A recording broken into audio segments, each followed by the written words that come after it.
Salut les amis et bienvenue dans cette nouvelle vidéo de GoJanda. Ici c'est Jacob Gomez, je suis formateur et développeur web. Dans cette vidéo, nous allons parler de nul versus indefine. Alors nul versus indefine, c'est un sujet qui revient assez souvent dans la communauté, car on a souvent tendance à confondre les deux, ou ne pas savoir vraiment son utilité de l'un comme de l'autre. Alors dans cette vidéo, on va essayer de clarifier un peu les choses afin qu'on puisse comprendre ces deux concepts, de pouvoir savoir la différence entre ces deux éléments. Alors sans plus tarder, on va rentrer dans le code pour voir de façon concrète comment cela va se passer. Tout simplement. Donc ici j'ai ouvert mon VS Code, j'ai déjà créé un dossier et tout ça. Vous savez déjà et tout. Donc avant de commencer par taper les lignes de code, il faudrait quand même qu'on fasse un peu ce qu'on appelle de la clarification conceptuelle. C'est quoi nul? C'est quoi undefined? Alors, nul et undefined, c'est ce qu'on appelle des valeurs spéciaux en JavaScript. Alors, dans un langage de programmation, il y a ce qu'on appelle des valeurs spéciaux. C'est des valeurs, au fait, qu'on peut assigner à des variables données. Le JavaScript ici, en l'occurrence, a plusieurs valeurs spéciaux, en l'occurrence nul et undefined, qui peuvent être affectées directement à des variables. C'est-à-dire, lorsque vous créez une variable, par exemple, const démo, vous pouvez lui affecter nul. Vous créer ici une variable const démo 1, const démo 1. Vous pouvez également lui affecter la valeur undefined. C'est autorisé en JavaScript. Ok, donc nul et undefined, c'est ce qu'on appelle des valeurs spéciaux dans le langage. Tout simplement. Maintenant, ces valeurs spéciaux, comme ce sont des mots-clés réservés par le langage de programmation, par le langage JavaScript, vous ne pouvez pas les utiliser comme nom de variable, comme nom de fonction, comme nom de classe, etc. etc. Ça, c'était déjà la clarification conceptuelle. Maintenant, on va essayer de savoir c'est quoi nul, c'est quoi undefined, de façon séparée. Alors, le nul ici, c'est tout simplement pour représenter une absence de valeur. Lorsque vous voulez déclarer une variable et que vous ne voulez pas mettre de valeur à l'intérieur, pour représenter cela en JavaScript, on met tout simplement le nul. Souvent, dans les langages de programmation comme le C par exemple, lorsqu'on crée une variable, on met 0 ou bien on met un truc comme ça. Donc le JavaScript ici allait beaucoup plus loin. Ok, donc lorsque vous voulez créer une variable et que vous voulez représenter, matérialiser l'absence de valeur dans cette variable là, vous mettez tout simplement un nul. Donc c'est ça au fait le nul. Donc je vais commenter ce code qui est là et faire un exemple ici, vous allez voir.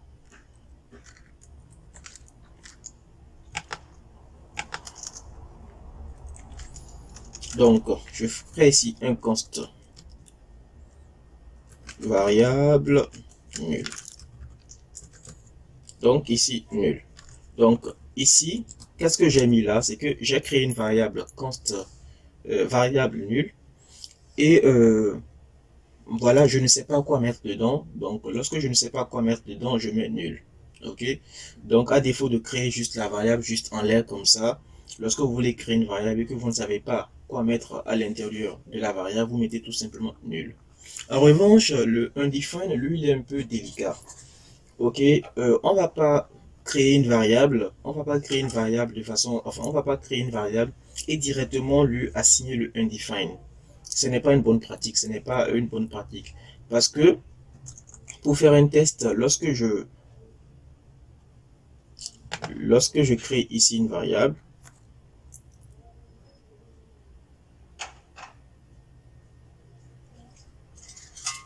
lorsque je crée par exemple ici une variable const démo,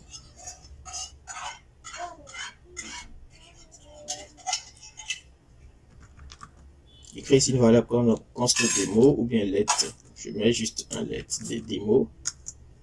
Ok, donc lorsque je vais appeler le démo, automatiquement le démo contient la valeur undefined. Qu'est-ce que ça veut dire? Donc lorsque vous créez, ou bien lorsque vous voulez créer une variable, c'est-à-dire la variable vous la créez, hein, comme je l'ai fait ici par exemple dans l'inspecteur, la variable existe. Lorsque vous voulez créer une variable et que vous ne précisez pas une valeur initiale pour initialiser la variable, ok, par défaut, ce que le JavaScript fait tout simplement, il lui donne par défaut un undefined. Donc en background, lorsque vous créez une variable comme let démo par exemple, comme ceci, Bon, moi, je l'ai déjà dit dans la formation JavaScript que je suis en train de faire, je n'utilise pas les points-virgules. Donc, c'est purement intentionnel de ma part. Le JavaScript l'ajoute automatiquement à la fin, alors je ne m'embête pas à le faire. C'est certes une très bonne pratique, surtout quand on veut switcher de langage à autre. Moi, je suis déjà habitué, donc voilà. Vous pouvez mettre des points-virgules si cela vous paraît beaucoup plus simple. Donc, en background, ce que le JavaScript fait, c'est qu'il fait ici l'aide des démos et lui donne ici la valeur undefined. Undefined qui veut dire non défini. Alors, pourquoi le JavaScript lui donne automatiquement la valeur undefined? Lorsque vous... bon, l'explication est un peu plus simple, ok? C'est pour que le langage évite beaucoup de problèmes. Normalement, lorsque nous sommes dans un langage de programmation un peu plus bas niveau, comme le C par exemple, lorsqu'on veut créer une variable, qu'est-ce qui se passe? On dit système d'exploitation demande à la RAM, voilà, de me réserver un emplacement dans la mémoire. Je vais créer la variable démo. Système d'exploitation demande à la RAM de me réserver un emplacement pour que je puisse stocker ici la variable démo. Ok, pour que je puisse mettre ici démo. Dans démo, je veux mettre une valeur à l'intérieur. Donc, souvent, lorsqu'on veut réserver au fait un emplacement en mémoire, il faut toujours, voilà, on a le nom de l'emplacement, bien sûr. Il faut toujours mettre une valeur à l'intérieur parce qu'on ne peut pas réserver un emplacement ou pas mettre une valeur à l'intérieur. C'est pourquoi lorsqu'on crée souvent des variables, on met toujours par défaut une valeur pour qu'on puisse savoir, voilà, voilà un peu comment ça se passe. Donc le JavaScript, lui, quant à lui, lorsque on veut effectuer cette opération-là, lorsqu'on ne définit pas de variable à l'intérieur, lui, ce qu'il fait automatiquement, il rajoute la valeur spéciale undefined pour que, voilà, dans l'emplacement mémoire, on ait quand même une valeur. En revanche, lorsque vous voulez créer une variable, comme je l'ai dit, et que vous voulez spécifier l'absence de contenu, vous mettez tout simplement un nul. Donc déjà, la différence entre les deux, déjà le nul et le undefined sont totalement différents. Le nul est utilisé lorsque pour matérialiser, pour signifier ici une absence de valeur, alors que le undefined ici, ce n'est pas purement intentionnel au niveau du développeur. C'est quelque chose qui est rajouté directement par le JavaScript, par l'interpréteur JavaScript, pour pouvoir signifier ici que voilà, la valeur est undefined, la valeur est indéfinie. Donc déjà, ce que je peux vous donner ici comme conseil, lorsque vous voulez créer une variable, soit vous connaissez le contenu de la variable, vous mettez le contenu que vous voulez, soit une chaîne de caractères, soit ce que vous voulez, ou soit lorsque vous voulez signifier une absence de valeur, vous mettez tout simplement votre nul. Donc il faut éviter de créer des variables genre comme ceci, de ce style. C'est-à-dire vous faites ici un démo de 1 et vous laissez ça comme ça. Un point virgule ou bien aussi. C'est vraiment à éviter. Même dans les langages de programmation tels que le C, c'est vraiment pas une très bonne pratique. Donc voilà. Déjà, on peut déjà s'en arrêter là pour la vidéo. Cela fera bien l'affaire. Mais on va essayer d'aller beaucoup plus loin et essayer de pousser un peu le bouchon un peu plus loin. Donc au niveau des fonctions, comment cela se passe? Donc au niveau des fonctions, comme je le disais, le nul et le undefined, c'est ce qu'on appelle des valeurs spéciaux. Donc des valeurs spéciaux, on peut les retourner. Ok, on peut retourner un string, on peut retourner un nombre, on peut retourner un booléen, on peut retourner un tableau, on peut retourner un objet. Comment on peut retourner un nul et un undefined? Donc je peux créer ici une fonction démo nul. Dans la fonction démo nul, je peux retourner ici tout simplement un nul, c'est autorisé. Donc je peux aussi me créer ici une fonction démo undefined, je vais y arriver. Hop, hop. Je peux retourner également un undefined.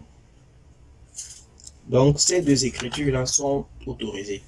Maintenant, comme je le disais, de façon pratique, le undefined souvent c'est souvent dû à des erreurs au niveau du programmeur et c'est une valeur qui est automatiquement injectée par le JavaScript. Mais vous pouvez quand même toutefois l'utiliser pour pouvoir l'utiliser. Mais de façon pratique, c'est vraiment déconseillé. Moi, je le déconseille d'écrire par exemple ce code-là. moi je déconseille d'écrire ce code-là. Vous voulez retourner quelque chose, soit vous retournez un nul pour dire absence de valeur, ou soit vous retournez quelque chose mais pas un undefined. Cela va poser beaucoup de problèmes plus tard lors des traitements parce que c'est quelque chose qui est directement injecté par le JavaScript. Donc, c'est un comportement qui est en griffe qu'on ne maîtrise pas. Donc, mieux vaut éviter, voilà, de rajouter cette variante-là, cette information-là. Cela pourrait compliquer un peu, voilà, les choses dans le code beaucoup plus tard.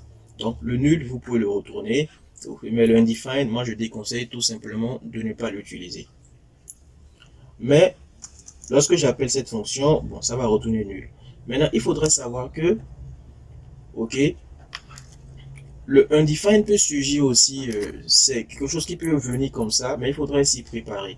Par exemple, je peux créer ici une fonction. Je me crée ici une fonction que je mets démo fonction. Et cette fonction ne prend aucun argument et ne retourne rien du tout. Je fais ici un console.log et je mets ici tout simplement de démo. Lorsque je vais vouloir afficher ici mon démo F, sans problème, je n'aurai aucun problème, c'est-à-dire j'aurai mon démo ici. Ça charge.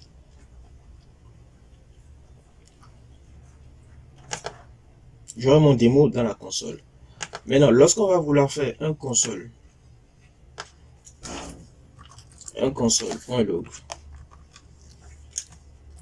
de démo, là on aura un undefined. Parce que la fonction démo F ne retourne rien du tout. Donc vous la faites un console.log ou bien vous la lui assigner la fonction dans une variable qui ne retourne rien du tout. Donc pour ne pas, dans d'autres langages on aura des problèmes par exemple, mais ici le JavaScript met automatiquement un undefined, c'est-à-dire je vous dis que ce n'est pas défini. Là, il met automatiquement un undefined. Donc, il faudra vraiment faire attention lorsque vous écrivez les fonctions. Si la fonction ne retourne rien du tout, il faudrait penser tout simplement à ne pas l'appeler et tout. Donc, en réalité, comme je le disais, le undefined, c'est tout simplement surgit lorsque vous lorsque vous n'écrivez pas correctement votre code, ou bien lorsque vous voulez faire un traitement et que voilà la valeur n'existe pas. Ok, la valeur n'est pas assignée, elle n'existe pas. Donc c'est dans ce genre de situation que le undefined survient. Donc pour moi c'est quelque chose qu'il faudrait bannir tout simplement dans votre pratique du code. Vous voulez créer ici une variable, vous lui assignez une valeur. Ok, si vous ne voulez pas lui assigner une valeur, au minima vous lui mettez un nul pour dire que absence de valeur. Vous voulez créer une fonction, vous retournez une valeur. Ok, si vous ne retournez pas une valeur et que vous voulez faire des traitements avec, faites vraiment attention à savoir comment vous faites les manipulations pour ne pas qu'il y ait le undefined dans le lot qui pourra créer des problèmes beaucoup plus tard. Donc voilà. La dernière chose que j'aimerais dire dans cette vidéo, c'est que le nul, comme je le disais au début, le nul est différent du undefined. Lorsque je rentre ici dans l'inspecteur et que je fais ici nul égale à nul,